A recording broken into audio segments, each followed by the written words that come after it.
Bonjour à tous, infiniment heureux de vous retrouver pour partager avec vous le Chitat du jour. Aujourd'hui, c'est très spécial, nous sommes le Chaf Menachem Av, le 20 Menachem Av 5785. C'est une grande date, on va développer ensemble qui était Rabbi Levi Yitzhak, le père du Rabbi de Lubavitch, et on va commencer par notre Chumash. Le Chumash du Chamishi, le 5e jour de la semaine, de la Parashat Ekev, c'est tout de suite, et c'est tous ensemble. Aïe, aïe, aïe, aïe, aïe, aïe, aïe.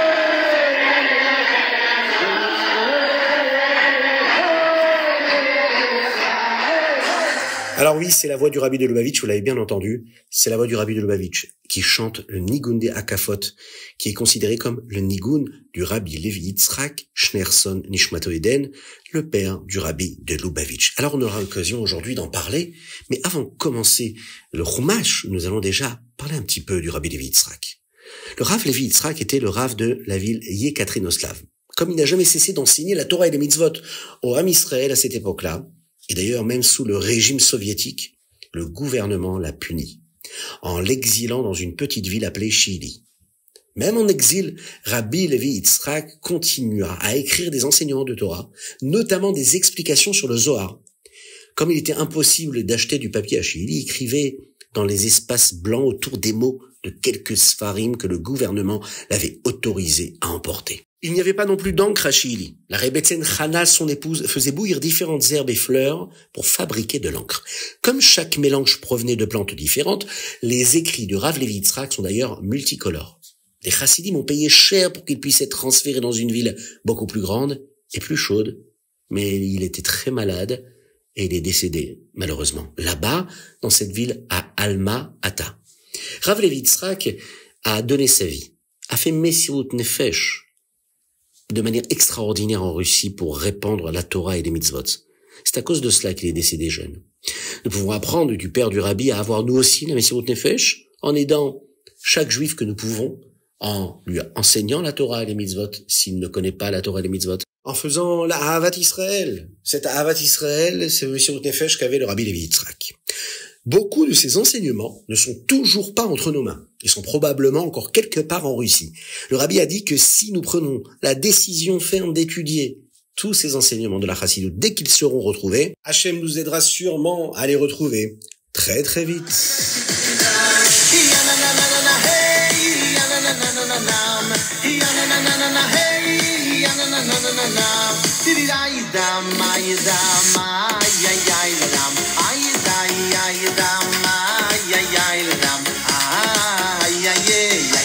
Et nous démarrons avec le Chumash Parashat Ekev, nous sommes dans le Chamishi. Moshe Rabbeinu est en train de discuter avec le Ham Israël, c'est-à-dire qu'il s'adresse de manière chaleureuse et inspirante avec eux. Il leur enseigne comment agir pour qu'ils puissent réussir à entrer en Eretz Israël et à se comporter comme il le faut. Il leur dit, cher Ham Israël, que veut Hachem de vous? Qu'est-ce qu'il attend de vous? Que vous ayez de la Hirat Shamaim, la crainte du ciel, afin que vous fassiez toutes les mitzvot. Pensez à toutes les choses si spéciales qu'Akadosh Baruch Hu a fait pour vous. Le monde entier appartient à Dieu. Et pourtant, Akadosh Baruch Hu vous a choisi, vous, le Ham Israël, parmi toutes les nations du monde, pour être son peuple si particulier. Vous n'étiez que 70 personnes lorsque vous êtes descendus en Égypte. Et maintenant, Hachem vous a multiplié jusqu'à être aussi nombreux que les étoiles du ciel. Rappelez-vous toutes les manières dont Hachem vous a aidé dans le Midbar, dans le désert, toutes les bonnes choses qu'il vous a données. Et rappelez-vous aussi ce qui est arrivé au Ham Israël, à cette partie du Ham Israël qui n'a pas écouté Akadosh Baruch Hu. Assurez-vous de faire ce que Dieu veut, afin que vous puissiez vivre longtemps en Eretz Israël. Dans l'introduction du Sha'ar Hayichut Va'emunah, le Rabbi Shlomo Zalman dit que dans ce passage du Chumash, Moshe Rabbeinu aidait le Ham Israël à ressentir ce que c'est le Ahavat Hashem, l'amour de Dieu. Ce que nous apprenons et que nous lisons dans le Shema Israël. Les paroles de ces versets nous donnent des pensées qui nous aident à aimer Dieu. Comment? Eh bien, en réfléchissant au fait qu'Akadosh Baruch Hu dirige le monde entier, mais nous montre un amour si spécial uniquement à nous, en tant que Ham Israël. Cela nous donne la force, l'envie, le désir de l'aimer. Nous aussi.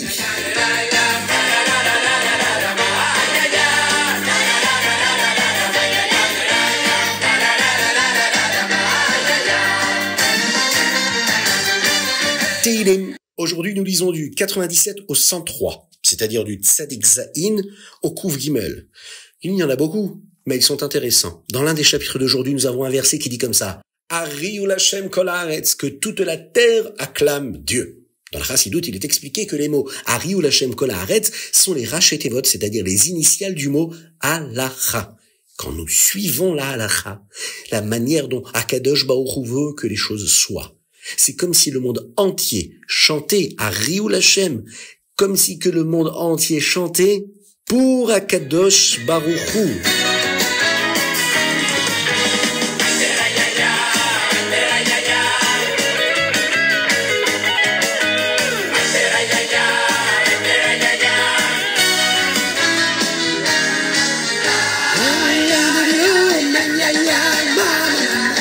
Et nous passons tout de suite au Tanya, Igeret HaKodesh, Siman Vav. À l'époque du Admor HaZaken, les Chassidim devaient passer beaucoup de temps dans la Avodat Halev. Qu'est-ce que c'est l'Avodat Halev? C'est-à-dire le travail du cœur, éveiller les sentiments d'amour et de crainte à travers la Avoda, l'effort qui est fourni, dans la Tfila. Dans cette lettre, le Rabbi Shimon Zalman leur dit que la Tzedaka les aidera dans ce travail-là. Il envoya cette lettre avec des shluchim, des émissaires qui collectaient de l'argent pour le Kollel Chabad en Eretz Israël. Le Rabbi Shimon Zalman a expliqué comment nous recevons une récompense spéciale quand on donne la tzedaka. Nous obtenons la mida, la qualité de émet, de vérité. Aujourd'hui, nous apprenons pourquoi nous avons besoin de cette récompense et comment nous l'obtenons par la tzedaka. Un juif doit avoir deux choses. La Havat Hashem et la Hirat Hashem. L'amour de Dieu et la crainte de Dieu. Le principal moyen d'y parvenir est d'utiliser notre esprit et notre cœur pour éveiller ses sentiments. Mais il y a quelque chose qui peut rendre notre amour de Dieu et notre crainte de Dieu beaucoup plus forte. C'est quand Dieu nous aide en nous donnant un cadeau d'en haut. Un doron. La capacité de ressentir un peu le émet, la vérité de Dieu. La réalité telle qu'elle est vraiment. Bien sûr, lorsque nous ressentons cela, notre amour et notre crainte de Dieu deviennent beaucoup plus intenses, plus fortes, plus puissantes. Cela se passe lorsqu'une personne commence par se connecter à Dieu avec son propre émet, sa propre vérité, par son travail à lui, en ayant de la rachmanot, de la compassion pour sa neshama à lui, de manière vraie, sincère. Il faut s'investir franchement, vraiment. Il faut éprouver soi-même de la compassion pour sa propre neshama. Mais lorsque notre émet à nous, notre vérité à nous, manque de sincérité, alors c'est difficile de faire appel au émet d'Akadosh Baruch Hu. Lorsque le émet que de chacun d'entre nous est vraiment du émet, c'est-à-dire qu'il est empreint de cette compassion, de cette rachmanout que nous éprouvons pour notre propre neshama, alors à ce moment-là, cela attire le cadeau de Dieu, c'est-à-dire la émet, la vérité de Dieu. Ça nous apporte une force supplémentaire qu'on ne peut même pas imaginer. Lorsqu'un juif a de la rachmanout pour un autre juif, par exemple, il a de la compassion pour son frère juif, et qui lui donne de la tzedaka pour l'aider. Hachem connecte sa vérité à la vérité de cette personne qui vient de recevoir sa tzedaka. Alors à ce moment-là, elle peut recevoir ce cadeau si spécial de ressentir la Havat Hashem, l'amour de Dieu, ainsi que la crainte de Dieu de façon authentique. Le Rabbi Shimon Zalman, dans le Tanya, montre que cela est particulièrement vrai lorsqu'on donne de la tzedaka en Eretz Israël.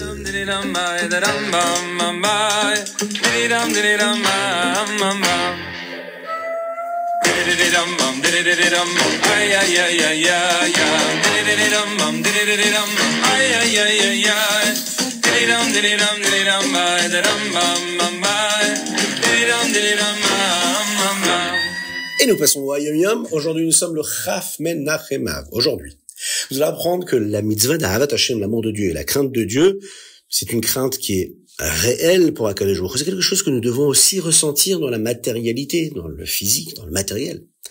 Il y a beaucoup de mitzvot que nous pouvons ressentir physiquement. Par exemple, lorsque nous mettons les téphilines, nous sentons le poids des téphilines sur la tête et la pression des lanières autour du bras. Savez-vous que nous pouvons ressentir de la Havat Hashem et de la crainte de Dieu de façon réelle dans notre cœur? Imaginez, lorsqu'on a un ami qui est très très proche, qui a déménagé dans un autre pays. Nous nous écrivons donc des lettres et parfois nous nous appelons. Mais ce n'est pas pareil. Un jour, cet ami vient nous rendre visite. Alors même si d'ordinaire certaines choses nous dérangent, à ce moment-là où nous sommes tellement heureux de le voir que nous oublions toutes ces choses négatives que nous pouvons éprouver l'un pour l'autre. Oui, il y a aussi quelques défauts chez chacun d'entre nous. C'est également ce qui se passe par rapport à Kadosh Baruch Hu. Lorsqu'on regarde cette personne-là que nous aimons, on se sent plus léger, on est plus heureux. On est convaincu que tout ira bien. Notre amour pour Akadosh Baruch Hu devrait nous faire ressentir la même chose. C'est un sentiment intérieur si fort que nous nous inquiétons plus des problèmes. Nous sommes tellement heureux d'être proches de Dieu que nous sommes sûrs que tout sera merveilleux. La Hirat Shamayim peut se vivre et se ressentir de 3 façons. Il y a la Hirat Haonesh. Lorsque nous réalisons que nous avons fait quelque chose de mal et que nous craignons d'être punis, depuis Akadosh Baruch Hu, depuis le ciel. Deuxième façon de ressentir la crainte de Dieu, c'est la Hirat Boshet. Lorsque nous ressentons de la honte pour nous-mêmes, et donc nous avons honte pour notre conduite. Et enfin, la troisième façon de craindre Dieu, c'est la Hirat HaRomemut. C'est un niveau qui est plus élevé. Lorsque nous ressentons de l'émerveillement comme devant une montagne gigantesque, une cascade, un lever de soleil, en réalisant à quel point Akadosh Baruch Hu est grand, à quel point il est unique, Maaseh Hashem. Alors là, c'est de la Hirat Shamayim qui nous permet de ressentir véritablement. Alors, que ce soit de la peur, que ce soit de la honte ou de l'émerveillement, lorsqu'on sait qu'Akadosh Baruch Hu nous voit et qu'il sait tout ce que nous faisons. Là, le Hayom Yom d'aujourd'hui nous rappelle ce qu'est réellement la crainte de Dieu. Craindre Dieu, c'est être émerveillé par lui. C'est un peu avoir honte, mais aussi parfois en avoir peur.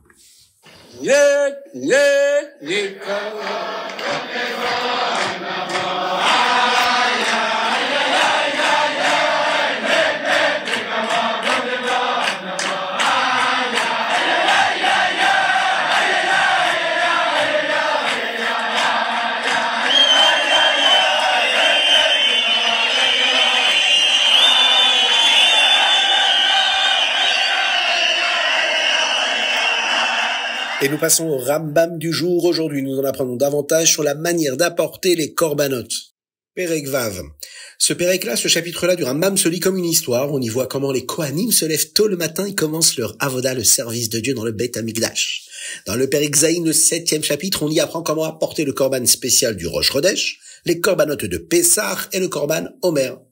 Il est expliqué comment on coupait l'orge pour le korban Omer. La veille de Pessah, on attachait les tiges en gerbe alors qu'elles étaient encore sur pied. Tout cela pour que la coupe soit plus facile. Après Yom Tov, tout le monde venait assister à la récolte. Les moissonneurs posaient alors en public une série de questions à haute voix, chacune répétée 3 fois, et le peuple répondait à haute voix. Le soleil s'est-il couché? Oui. Est-ce une fossile? Oui. Est-ce un panier? Oui. Si c'était Shabbat. Est-ce Shabbat? Oui. Dois-je couper l'orge? Coupe! Oui, tu peux le couper. Chaque question était répétée 3 fois, et à chaque fois, tout le monde répondait ensemble. Le Rambam explique que tout cela se faisait avec une telle solennité, parce qu'il y avait des tzdukim, oui, qui interprétaient la Torah différemment. Les Chachamim voulaient s'assurer que tout le peuple comprenne bien la bonne manière de suivre la parole de la Torah. Ensuite, le Rambam décrit exactement comment le korban était préparé. Enfin, dans le Perek Ret, ce chapitre-là nous enseigne les lois qui concernent les 2 pains levés qui étaient apportés à Shavuot.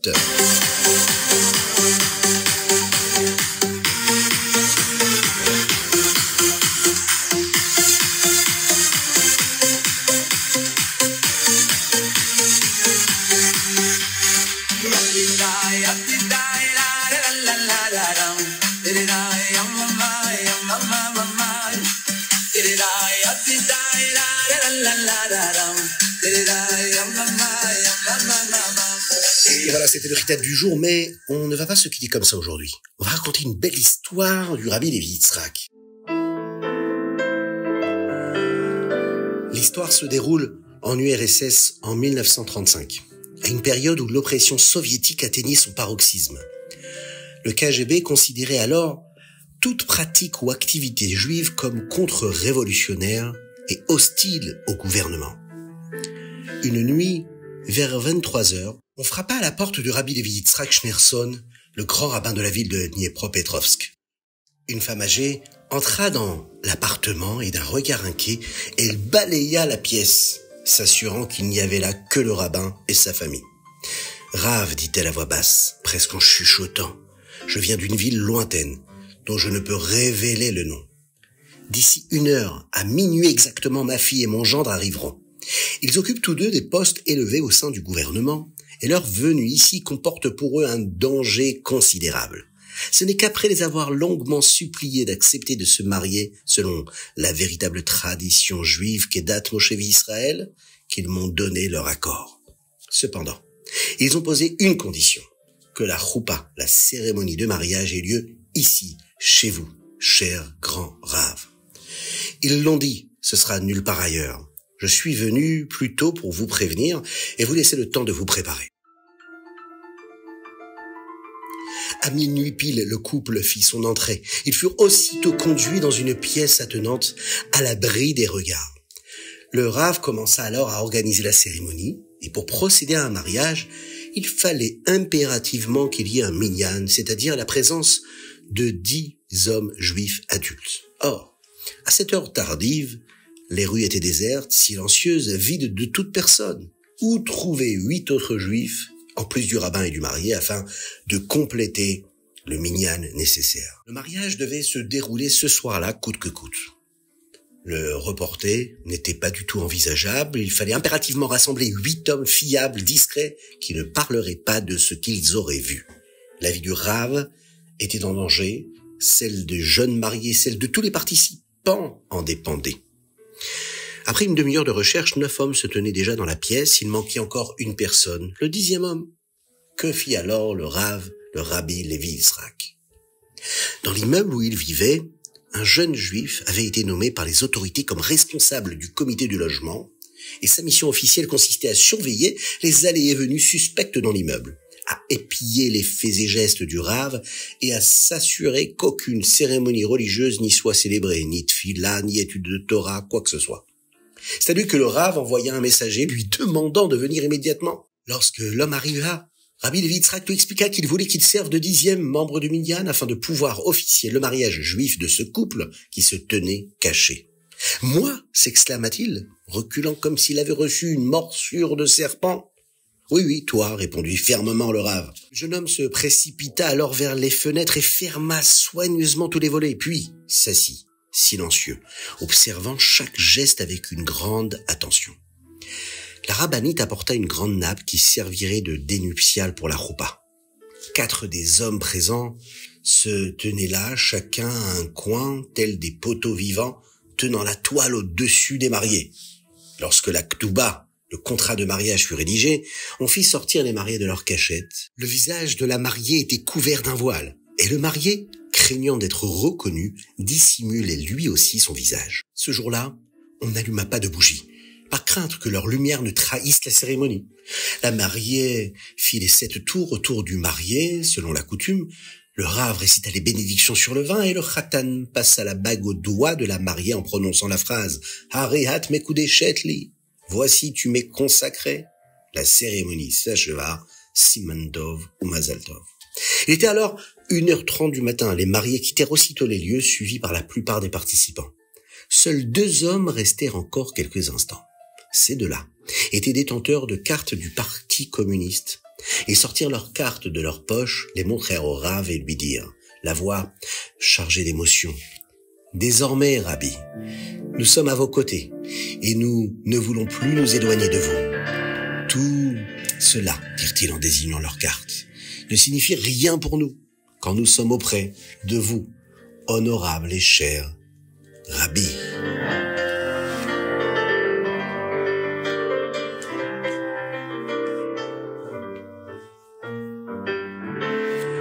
Et voilà, c'était le chitat du jour avec cette magnifique histoire du Rabbi Levi Yitzhak. Que son mérite nous protège, que toutes ces bénédictions puissent aller vers tous nos frères en Eretz Israël, en particulier libérer les otages qui donnent à Kadosh Baruch Hu à travers ce mérite-là du Rabbi Levi Yitzhak. Beaucoup de force à tous les chayalim qui guérissent tous les malades du Ham Israël et parmi eux, Avraham Nissim Ben Sultana. Que Dieu vous bénisse et qu'il vous protège. N'oubliez pas de partager le chitat, de participer, d'envoyer vos dédicaces afin que nous soyons encore et toujours plus puissants et forts pour diffuser la Torah et les mitzvot, accomplir la volonté de nos rébéim, de nos maîtres de la Chassidut. Et par cela faire venir Mashiach Tzidkenu, Bekarov, Mamash, Mamash, Mamash. Aïe, aïe, aïe, aïe, aïe, aïe.